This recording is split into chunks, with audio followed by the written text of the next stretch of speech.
Sir, napapansin mo ba? Tuwing darating ang bill ng kuryente at tubig, parang gusto mong atakihin sa puso. Sabi nila, ang Pilipinas daw ang may isa sa pinakamahal na kuryente sa buong Asia. At sa tubig naman, ay napapaligiran tayo ng dagat at laging umuulan, pero bakit mahal pa rin at laging shortage?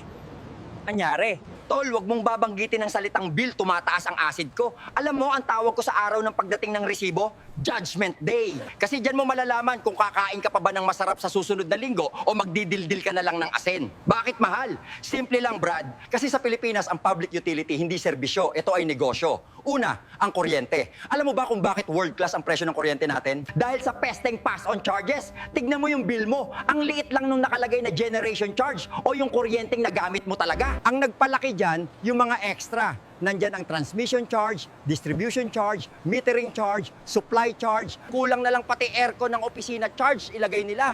Pero ang pinakamasakit sa lahat, yung system loss charge. Ito yung kuryenteng nawala, nasayang o ninakaw ng iba. May jumper sa kanto, ikaw magbabayad. May sirang cable ang poste at nag-leak ang kuryente, ikaw magbabayad. Isipin mo tol, sa restaurant, umorder ka ng pizza.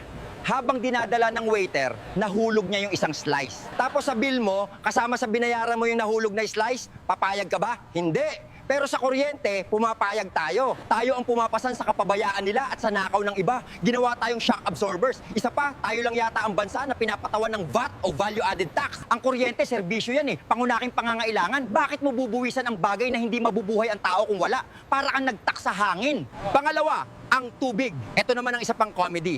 Ang Pilipinas, archipelago, napapaligiran ng tubig. Ang Pilipinas, laging binabagyo. Baha nga lagi eh. Pero bakit tuwing summer? Water shortage. Anyari sa tubig baha? Anyari sa ulan? Kasi wala tayong maayos na water storage o dam.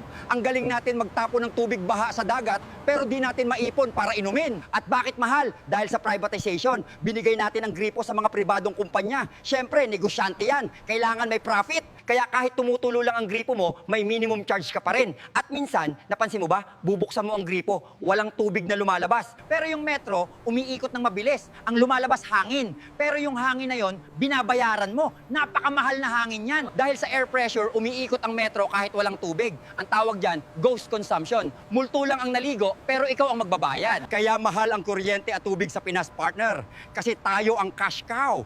Tayo ang gatasan. Hinahayaan ng gobyerno na ipasa sa atin ng mga kumpanya ang lahat ng gastos, lahat ng lugi, at lahat ng tax. Ang tawag nila sa atin, consumers. Pero ang feeling ko, ang tamang term ay victims. Kasi buwan-buwan, hinuhold up tayo ng sarili nating metro. At ang masakit, kapag na-late ka ng bayad, putol agad.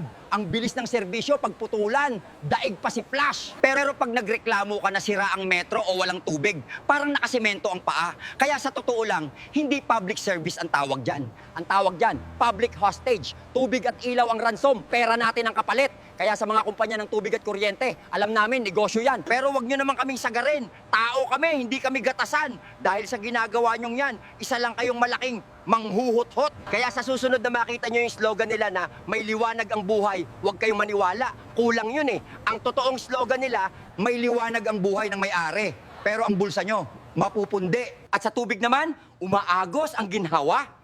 Hindi, ang totoo, umaagos ang pera nyo papunta sa amin. Yan ang mission-vision nila.